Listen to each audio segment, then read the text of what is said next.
Hello बच्चों, कैसे हो आप सभी। आई होप आप सब अच्छे होंगे। तो एनसीईआरटी ज्योग्राफी हम पढ़ रहे हैं क्लास 7 की। क्लास 6 की ज्योग्राफी हमने पढ़ी है। होंगे एनसीईआरटी जो कि हर एग्जाम में दिया ही जाता है। बेसिकली अगर हम सीटेट की बात करें तो वो एनसीईआरटी ही बेस होता है पूरा। इसके अलावा आपका ये हेल्प करेगा UP TET, R TET, S TET, M TET, super TET, KVS, D triple S B and all government जितने भी एग्जाम्स होते हैं आप उसमें एनसीईआरटी ही पढ़। और आज हम जिस चैप्टर को पढ़ेंगे उसका नाम है वायु। ठीक है, तो इसको आज हम अच्छे से कवर करेंगे। बाकी आपका सीटेट का जो एग्ज़ाम है वो आपका 21 जनवरी को है।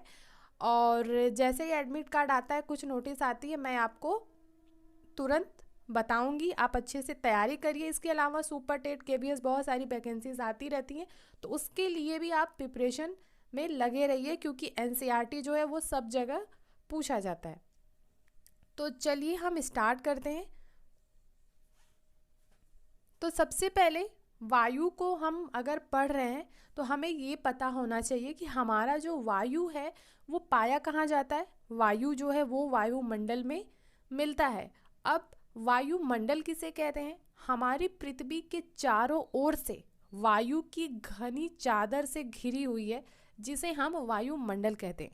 मतलब कि हमारी जो अर्थ है, हमारा जो पृथ्वी है, उसके चारों ओर वायु की एक घनी चादर घिरी हुई है।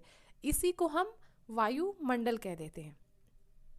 हम सभी जानते हैं कि हम जो मनुष्य हैं या जो जीव जंतु हैं, उनको जीवित रहने के लिए वायुमंडल पर निर्भर रहना पड़ता है, क्योंकि वायुमंडल हमें ऑक्सीजन देता है। हम जो सांस लेते हैं, सांस के लिए हमें जो वायु की ज़रूरत पड़ती है वो हमें वायुमंडल से मिलता है। इसके अलावा सूर्य की किरणों के हानिकारक प्रभाव से वायुमंडल ही हमारी रक्षा करता है।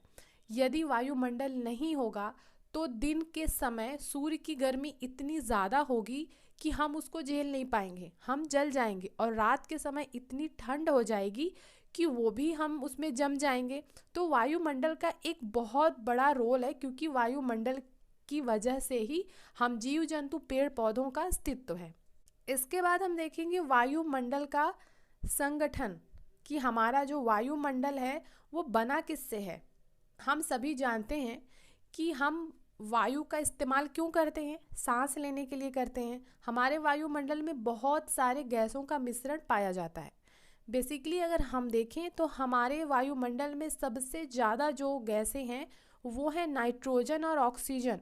यहाँ पे जो आप इमेज देख रहे हैं, इसमें आप देखेंगे कि आपका 78% जो है वो नाइट्रोजन है और 21% आपका ऑक्सीजन है। तो हमारे वायुमंडल की वायु का 99% जो है वो नाइट्रोजन और ऑक्सीजन से मिलकर के बना है। बाकी केवल 1% भाग अन्य गैसों से बना है, जिसमें आपका CO2 है, हीलियम है, ओजोन है और हाइड्रोजन, ये सारी गैसें इंक्लूड हैं। ठीक है, तो नाइट्रोजन तथा ऑक्सीजन ऐसी दो गैसें हैं जिनसे वायुमंडल का बड़ा भाग बना है। Carbon dioxide, helium, ozone, argon एवं हाइड्रोजन कम मात्रा में पाए जाते हैं। इन गैसों के अलावा धूल के छोटे छोटे कण भी हवा में मौजूद होते हैं। नाइट्रोजन वायु में सबसे ज़्यादा पाई जाने वाली गैस है।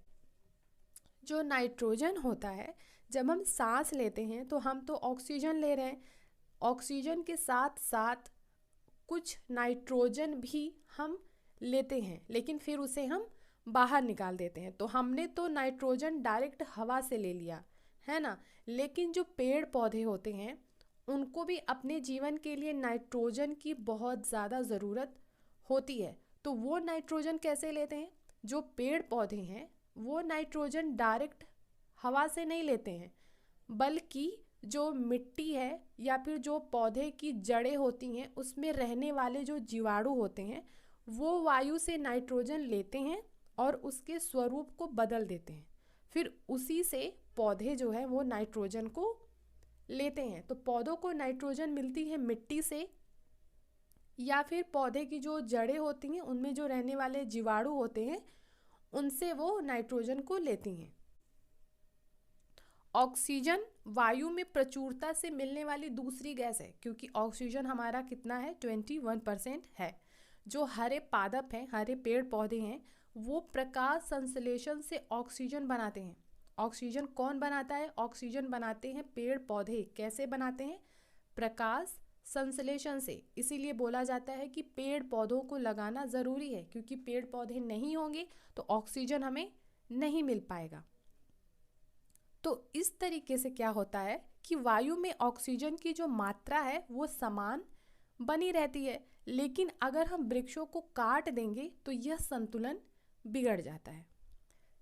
थर्ड जो आपका है कार्बन डाइऑक्साइड, ये अन्य महत्वपूर्ण गैस है। हरे जो पेड़ पौधे हैं वो अपने भोजन के रूप में कार्बन डाइऑक्साइड का प्रयोग करते हैं और ऑक्सीजन को वापस देते हैं। मतलब कार्बन डाइऑक्साइड हरे पेड़ पौधों का भोजन है, भोजन को बनाने के लिए वो कार्बन डाइऑक्साइड का इस्तेमाल करते हैं और ऑक्सीजन को वो हमें देते हैं। मनुष्य और पशु कार्बन डाइऑक्साइड बाहर निकालते हैं, क्योंकि हम जो मनुष्य हैं, जो पशु पक्षी हैं, हम वो ऑक्सीजन को लेते हैं और कार्बन डाइऑक्साइड को बाहर निकालते हैं, और उसी कार्बन डाइऑक्साइड को पेड़ पौधे लेते हैं और वो हमें ऑक्सीजन बना करके देते हैं। तो इस तरीके से क्या होता है कि एक संतुलन बना रहता है, ठीक है। लेकिन यह संतुलन कोयला तथा खनिज तेल आदि ईंधनों के जलाने से गड़बड़ा जाता है, क्योंकि जो कार्बन डाइऑक्साइड है वो कोयला और खनिज तेल आदि ईंधनों को जलाने से निकलती है। तो अब तो ये कार्बन डाइऑक्साइड की मात्रा ज़्यादा हो गई ना, तो ये संतुलन जो अभी तक प्रकृति ने बनाया वो क्या हुआ कि अब बिगड़ रहा है ना। हमारे वायुमंडल में प्रति वर्ष करोड़ों टन कार्बन डाइऑक्साइड में बढ़ोतरी होती है। परिणाम स्वरूप क्या है कि कार्बन डाइऑक्साइड का बढ़ा हुआ आयतन पृथ्वी पर मौसम और जलवायु को प्रभावित करता है। एक चीज़ मैं आपको यहाँ पे और भी बता दूं कि हमसे ये पूछा जाता है कि जो ग्रीन हाउस गैस होती है वो क्या है, या जो ग्लोबल वार्मिंग है जिसको हम भूमंडलीय तापन कहते हैं, इसका क्या मतलब है।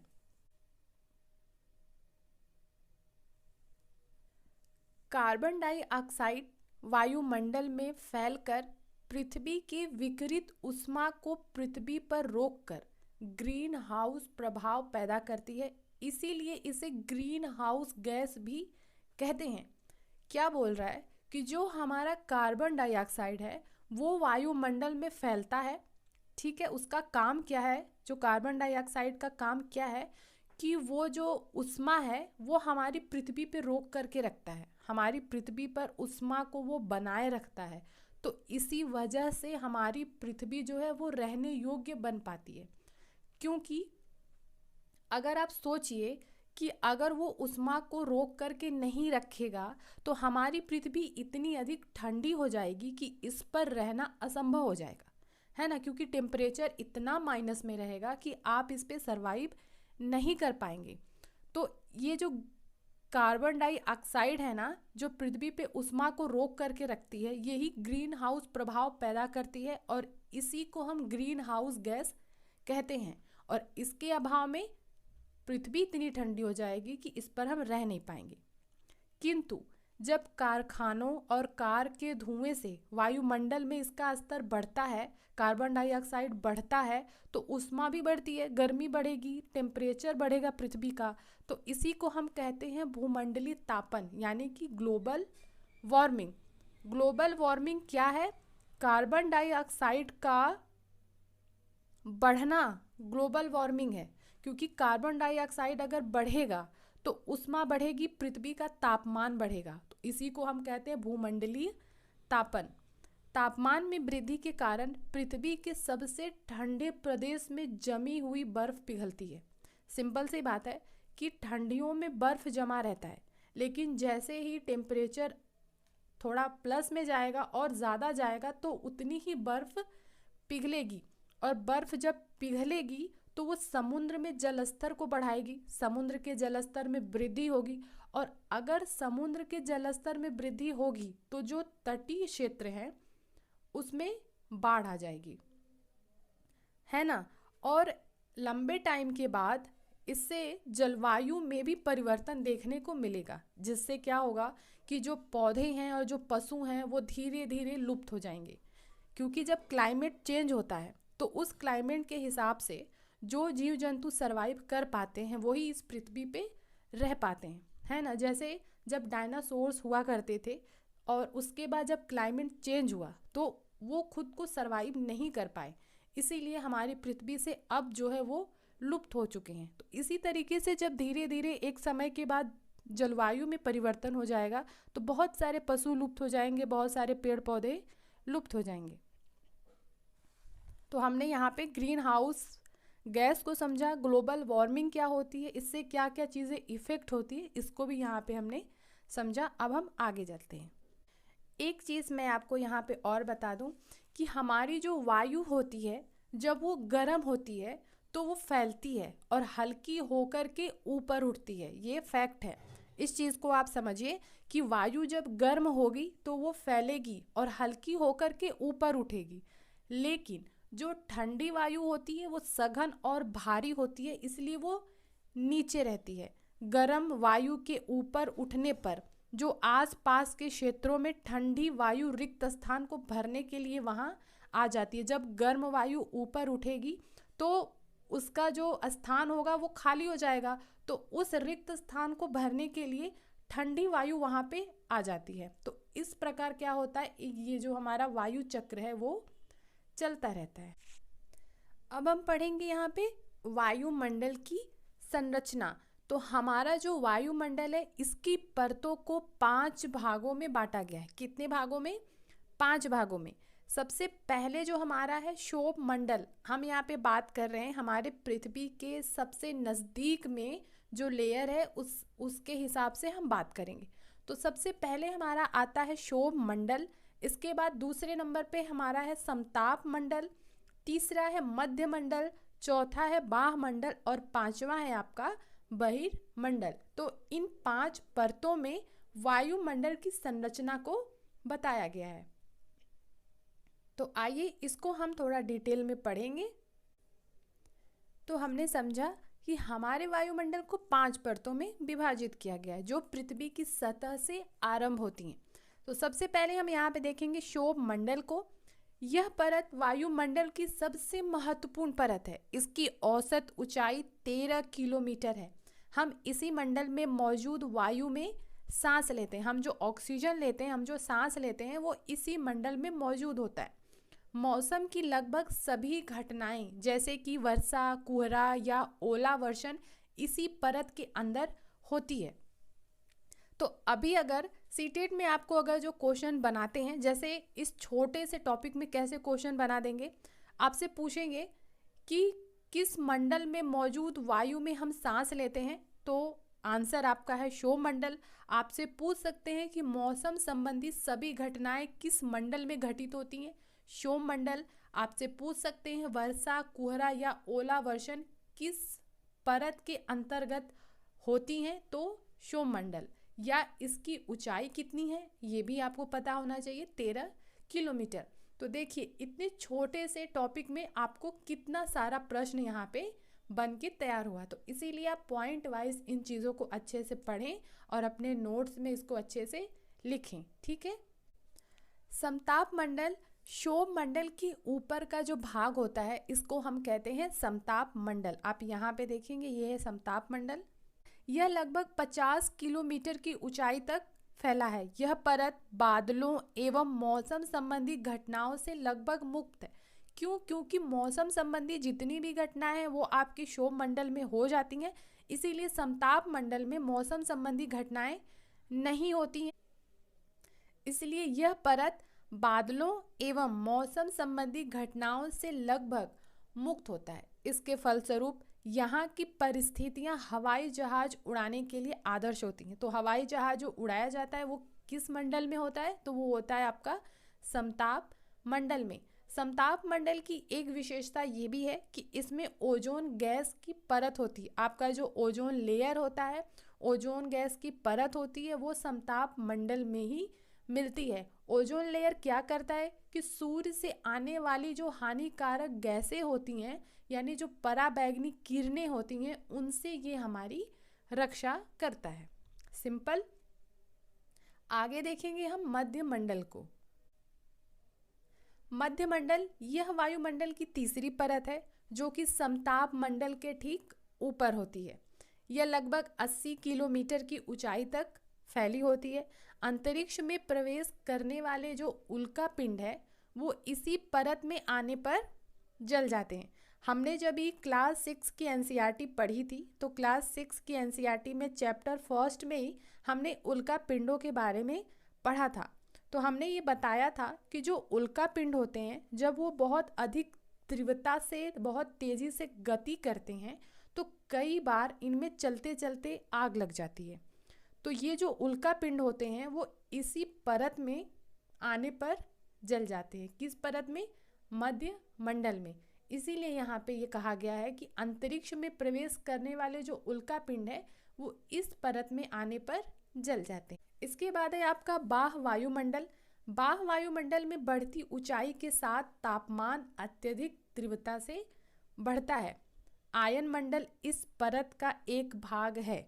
आयन मंडल किस परत का भाग है? बाह्य मंडल का। यह 80 से 400 किलोमीटर तक फैला है।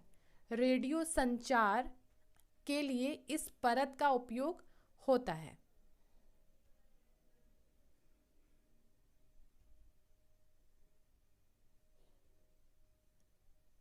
तो हम जो रेडियो सुनते हैं वो हमें किस परत के थ्रू हमें मिलती है? तो वो मिलता है हमें बाह्य मंडल के अंतर्गत। वास्तव में पृथ्वी से प्रसारित रेडियो तरंगे इस परत द्वारा पुनः पृथ्वी पर परावर्तित कर जाती हैं। ठीक है।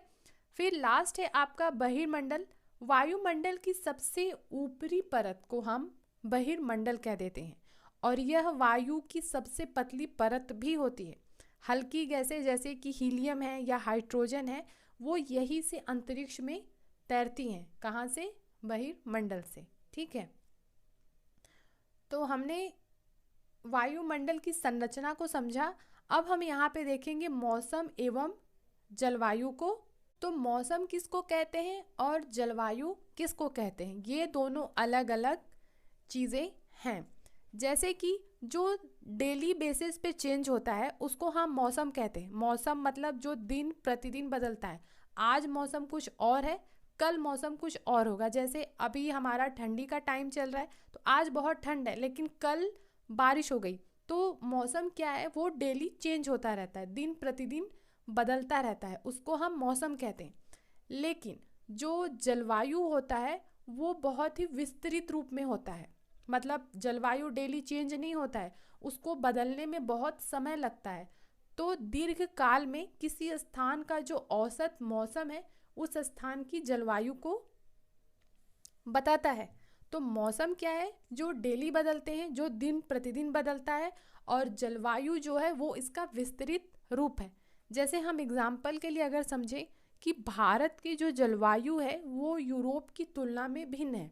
भारत की जलवायु कुछ और है और यूरोप की जलवायु कुछ और है, क्योंकि यूरोप जो है वहाँ पे अक्सर बर्फबारी होती है और भयानक सर्दी भी पड़ती है। लेकिन भारत में ऐसी बर्फबारी या सर्दी नहीं पड़ती। तो वो यूरोप का जलवायु है और ये भारत। तो हमने यहाँ पे मौसम और जलवायु को समझा। इसके बाद हम आगे बढ़ेंगे और देखेंगे तापमान को कि हमारा टेम्परेचर क्या है। व्हाट इज टेम्परेचर, इसको हम समझेंगे। हम प्रतिदिन जिस तापमान का अनुभव करते हैं, जिस टेम्परेचर को हम फील करते हैं, यही वायुमंडल का तापमान होता है। वायु में मौजूद ताप एवं शीतलता के परिमाण को हम तापमान कहते हैं। मतलब कि हमारा वायुमंडल कितना ठंडा है या कितना गर्म है, ये तापमान कहलाता है।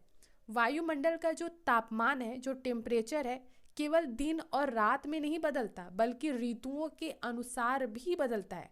क्योंकि गर्मी में आप देखेंगे तो वहाँ का टेम्परेचर क्या होगा? प्लस में जाएगा, गर्मी लगेगी। और ठंडियों में टेम्परेचर डाउन हो जाता है, माइनस में चला जाता है ना। तो शीत ऋतु की अपेक्षा ग्रीष्म ऋतु ज़्यादा गर्म होती है क्योंकि वो टेम्परेचर है। ठंड में ठंड लगेगा, गर्मी में गर्मी लगेगी। तो प्लस माइनस टेम्परेचर होता रहता है, ऋतुओं के अनुसार वो बदलता रहता है ना। यहाँ पे देखेंगे हम जो ताप मापी है ये तापमान को मापता है, वायु दाब मापी वायु दाब मापता है, वर्षा मापी वर्षा की मात्रा को बताता है, और जो वात दिग्दर्शी यंत्र है ये पवन की दिशा को दर्शाता है। तो मौसम की जानकारी के लिए यहाँ पे कुछ यंत्र दिए गए हैं। फिर हम आएंगे और देखेंगे कि आतपन किसको कहते हैं। आतपन एक महत्वपूर्ण कारक होता है जो कि तापमान के वितरण को प्रभावित करता है। तो आतपन है क्या? सूर्य से आने वाली वह ऊर्जा जिसे पृथ्वी रोक लेती है, सूर्य से आने वाली वह ऊर्जा जिसे पृथ्वी रोक लेती है उसे हम कहते हैं आतपन। आतपन की मात्रा भूमध्य रेखा से ध्रुवों की ओर घटती है, इसीलिए तापमान उसी प्रकार घटता जाता है। जो आतपन की मात्रा है वो भूमध्य रेखा पे से जब आप ध्रुवों की ओर जाएंगे तो वो घटता जाता है और तापमान भी उसी हिसाब से घटता है। उसका रीज़न क्या है? हम ये जानते हैं कि भूमध्य रेखा पर सूर्य की किरणें जो है वो सीधी पड़ती हैं, तो वहाँ पे ऊष्मा ज़्यादा मिलती है, वहाँ का तापमान जो होता है वो ऊंचा होता है, टेम्परेचर वहाँ का ज़्यादा होता है। लेकिन जैसे ही आप ध्रुवों की ओर जाएंगे वहाँ पे सूर्य की जो किरणें होती हैं वो तिरछी पड़ती हैं और उसकी वजह से वहाँ का तापमान कम होता है ना। इसीलिए जो आपका सूर्यताप की मात्रा है वो भूमध्य रेखा पे ज़्यादा होगी, क्योंकि वहाँ पे सूर्य का प्रकाश सीधा पड़ रहा है, वहाँ पे तापमान ज़्यादा है, टेम्परेचर ज़्यादा है। और ध्रुवों पे जो आपका सूर्यताप है वो कम होगा, क्योंकि वहाँ पे सूर्य की किरणें क्या है, तिरछी पड़ रही हैं, जिसकी वजह से वहाँ का तापमान, वहाँ का जो टेम्परेचर है वो कम है। सिंपल। आगे बढ़ेंगे। इसीलिए हम देखते हैं कि जो ध्रुवीय क्षेत्र होते हैं वहाँ पे बर्फ़ जमा होता है। उसका रीज़न यही है क्योंकि वहाँ पे तापमान बहुत कम होता है, क्योंकि सूर्य की किरणें वहाँ पे तिरछी जाती हैं और वहाँ का जो टेम्परेचर होता है वो बहुत कम होता है। यदि पृथ्वी का तापमान बहुत बढ़ जाएगा तो यह इतनी गर्मी हो जाएगी यहाँ पे कि यहाँ पे किसी भी तरीके की कोई फसल नहीं होगी। और अगर हम देखें तो गाँवों की तुलना में जो नगरों का तापमान है वो बहुत अधिक होता है, क्योंकि वहाँ पे पक्की सड़कें हैं, वहाँ पे बड़ी बड़ी इमारतें होती हैं। तो इस वजह से रात के समय यह ऊष्मा क्या होती है, मुक्त नहीं हो पाती है। नगर के भीड़ वाले ऊंचे भवन गर्म वायु को रोक लेते हैं, जिससे नगरों का जो तापमान है वो बढ़ जाता है। एक चीज़ देखेंगे यहाँ पे कि तापमान, जो अभी हम बार बार इस वर्ड का यूज़ कर रहे हैं, तापमान, टेम्परेचर, इसको मापने की एक मानक इकाई होती है जिसको हम कहते हैं डिग्री सेल्सियस। हमारा जो टेम्परेचर है वो किस में मापा जाता है, डिग्री सेल्सियस में। इसका जो आविष्कार है वो एंडर सेल्सियस ने किया था।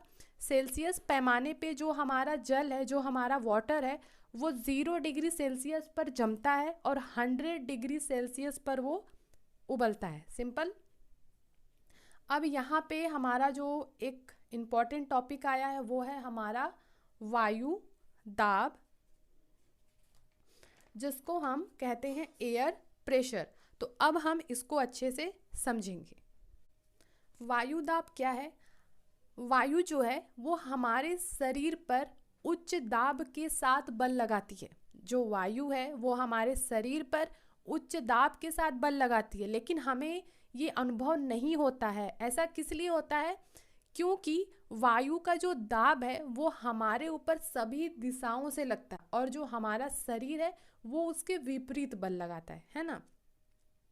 पृथ्वी की सतह पर वायु के भार द्वारा लगाया गया दाब वायु दाब कहलाता है। वायुमंडल में ऊपर की ओर जाने पे दाब तेजी से गिरने लगता है। जैसे जैसे आप ऊपर जाएंगे वायु दाब तेजी से गिरेगा।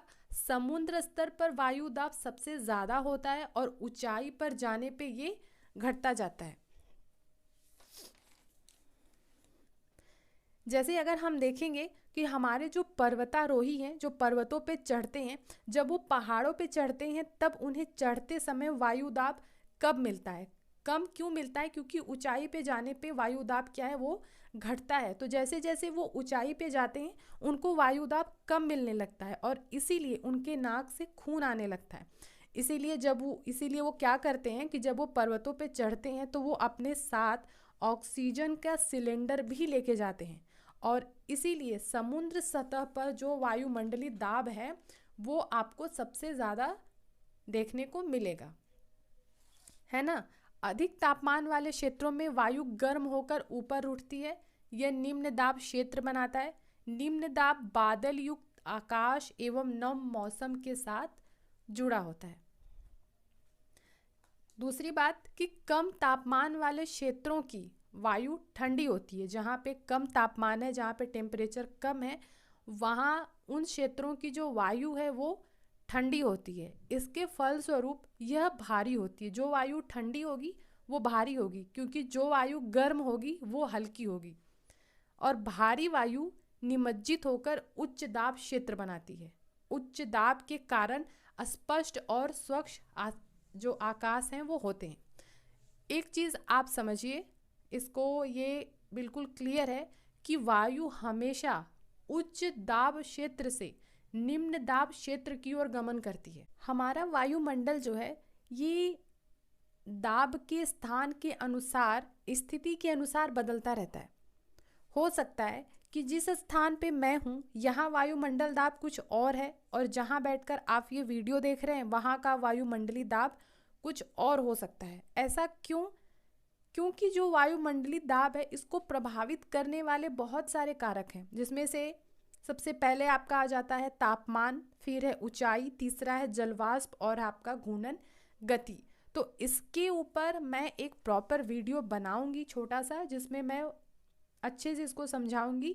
फिलहाल इस चीज़ में अभी आपको ये समझने की बहुत डीपली जाने की ज़रूरत है नहीं, क्योंकि मैं सीटेट के पर्पज़ से जो सुपर टेट है इसके हिसाब से पढ़ा रही हूँ। क्लास 8th में अगर इसको डिटेल में बताया गया है तो मैं आपको ज़रूर बताऊंगी, नहीं तो मैं अलग से इसका एक वीडियो आपको बना करके समझा दूंगी, है ना।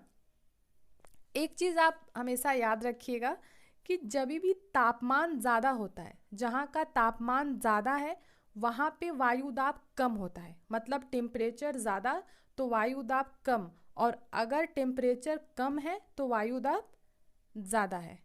ठीक है, इसीलिए जो आप भूमध्य रेखा वाला क्षेत्र देखते हैं ना, वहाँ पे तापमान ज़्यादा होता है, इसीलिए वहाँ पे वायुदाब कम होता है। लेकिन जैसे जैसे आप आगे बढ़ेंगे, आप अगर ध्रुवीय क्षेत्रों की तरफ जाएंगे तो वहाँ पे तापमान बहुत कम होता है, और इसीलिए वहाँ का जो वायुदाब है वो सबसे ज़्यादा होता है। तो सिंपल है, तापमान कम है तो वायुदाब ज़्यादा है, और अगर तापमान ज़्यादा है तो वायुदाब कम है। इसके बाद हम इस चीज़ को देखेंगे कि चांद पर, क्या आप जानते हैं कि चांद पर वायु नहीं है, वहाँ वायु दाब भी नहीं है। जो अंतरिक्ष यात्री होते हैं जब वो चांद पर जाते हैं तो वो एक विशेष रूप से सुरक्षित हवा से भरी हुई अंतरिक्ष पोशाक पहन करके वहाँ जाते हैं। यदि वे इस पोशाक को नहीं पहनेंगे तो अंतरिक्ष यात्रियों के शरीर द्वारा विपरीत बल लगाने से उनकी जो रक्त शिराएं हैं वो फट सकती हैं, जिससे अंतरिक्ष यात्री रक्तस्रावित हो सकते हैं।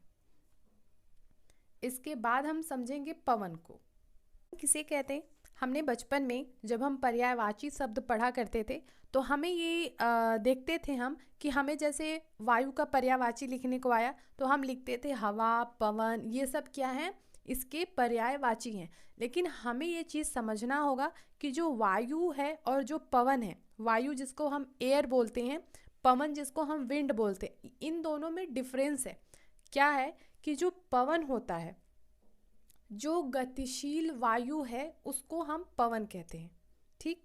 और वायु क्या है, वायु अगर गति नहीं कर रही है, मतलब कि अगर वो एक स्थान से दूसरे स्थान पे नहीं जा रही है, वो वायु गति नहीं कर रही है, तो उसको हम वायु कहते हैं।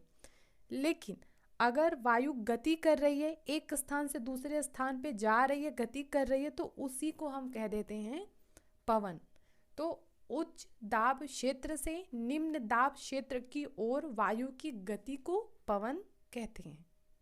पवन को मुख्य रूप से 3 प्रकार में विभाजित किया गया है। कौन कौन से? स्थायी पवनें, मौसमी पवनें और स्थानीय पवनें।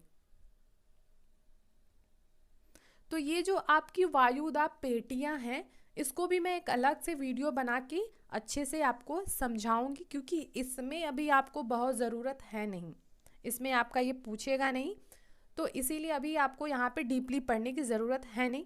बट अगर आप चाहते हैं तो मैं इसका एक वीडियो बना करके अपलोड कर दूंगी, आप उसको यहाँ पे डिटेल में पढ़िएगा वायुदाब पेटियों के बारे में, ठीक है। इसके बाद जो अस्थाई पवनें होती हैं वो क्या होती हैं? व्यापारिक पश्चिमी और पूर्वी पवनें जो होती हैं वो अस्थाई पवनें होती हैं। स्थाई पवनें जो होती हैं वो वर्ष भर लगातार निश्चित दिशा में चलती हैं। दूसरी जो है मौसमी पवन, ये पवन विभिन्न ऋतुओं में अपनी दिशा बदलती है। उदाहरण के लिए भारत में मानसूनी पवनें। स्थानीय पवनें क्या होती हैं? ये पवनें किसी छोटे क्षेत्र में वर्ष या दिन के किसी विशेष समय में चलती हैं। उदाहरण के लिए स्थल एवं समुद्री समीर। भारत के उत्तरी क्षेत्र की गर्म एवं शुष्क स्थानीय पवन को हम क्या कहते हैं? लू कहते हैं, और ये जो है वो स्थानीय पवन के अंतर्गत आता है। इसके बाद यहाँ पे चक्रवात को बताया गया है, जो कि 1999 में आया था उड़ीसा में, जो कि बंगाल की खाड़ी से उठा था, और इसमें काफ़ी ज़्यादा हानियाँ हुई थी। ये चीज़ें आप खुद से भी पढ़ सकते हैं, ठीक है। फिर हम पढ़ेंगे आर्द्रता। आर्द्रता क्या होता है? जब जल पृथ्वी के विभिन्न जलाशयों से वाष्पित होता है तो यह जलवाष्प बन जाता है, ठीक। पृथ्वी में विभिन्न जलाशय जैसे नदी, तालाब है और कुएं हैं, तो विभिन्न जलाशयों से जब ये वाष्पित होता है जल, तो इसको हम क्या कहते हैं? जलवाष्प। ये जलवाष्प बन जाता है। वायु के किसी भी समय जलवाष्प की मात्रा को हम आर्द्रता कहते हैं। जब वायु में जलवाष्प की मात्रा अत्यधिक हो जाती है, जो जलवाष्प की मात्रा है वो ज़्यादा हो जाती है, तो उसे हम आर्द्र दिन कहते हैं। जैसे जैसे वायु गर्म होती है, जलवाष्प धारण करने की क्षमता बढ़ती जाती है। सिंपल है, जैसे जैसे वायु आपका गर्म होगा, जलवाष्प धारण करने की क्षमता उसकी बढ़ेगी, क्योंकि अगर आप देखेंगे गर्मियों के टाइम पे जलवाष्प जो वाष्पीकरण है वो ज़्यादा होता है ना, और इस प्रकार यह और अधिक आर्द्र हो जाती है। आर्द्र दिन में कपड़े सूखने में काफ़ी समय लगता है, हमारे शरीर में पसीना आसानी से नहीं सूखता और हम असहज महसूस करते हैं। जैसे आपने जून जुलाई वाली गर्मी देखी होगी, जिसको हम बोलते हैं कि बहुत उमस वाली गर्मी होती है, इसका रीज़न यही है कि ये सबसे ज़्यादा आर्द्र दिन वाला टाइम होता है, जिसमें कि जलवाष्प की धारण करने की क्षमता बहुत ज़्यादा होती है। तो उसमें क्या होता है, उस मौसम में हमें बहुत अनकंफर्टेबल सा फील होता है उस गर्मी में, है ना, क्योंकि वो आर्द्र दिन वाली मौसम होता है वो। दूसरी चीज़ है, जब जलवाष्प ऊपर उठता है तो ये ठंडा होना शुरू हो जाता है, और जलवाष्प संघनित होकर ठंडा होकर जल की बूंदें बनाता है।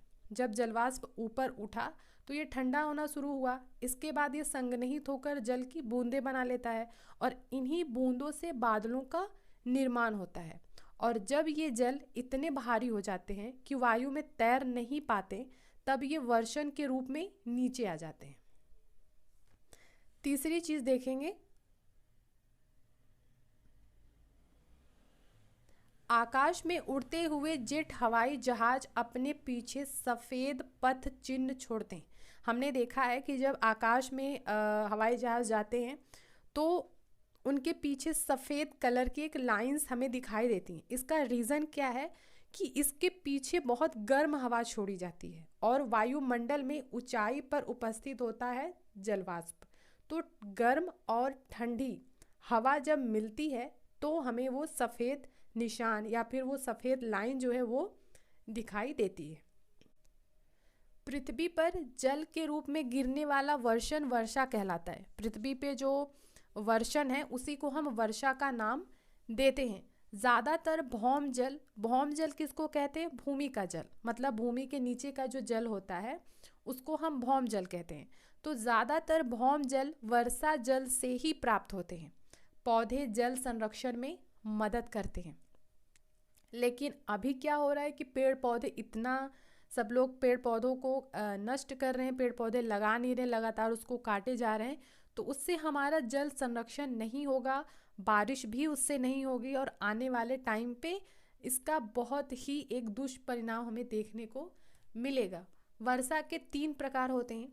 कौन कौन से? संवहनीय वर्षा, पर्वतीय वर्षा और चक्रवाती वर्षा।